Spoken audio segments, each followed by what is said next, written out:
Hello everyone, today we talk about plum blossom. So last time I mentioned about four gentlemen, four junzi. So the first gentleman I'd like to talk about is plum blossom. In Chinese, 梅花的梅. So this flower symbolizes perseverance and hope because in winter it can grow, vibrantly, and it welcomes the arrival of spring.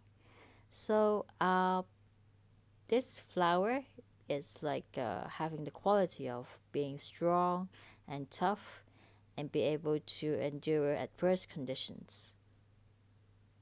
So let's see how this character is written.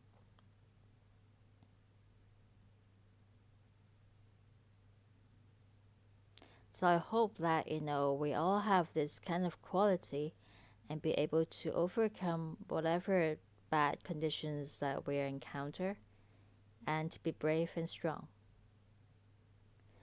Thank you so much for watching and I hope you enjoy it. So next time we like to talk about the second gentleman. Thank you for watching. Bye.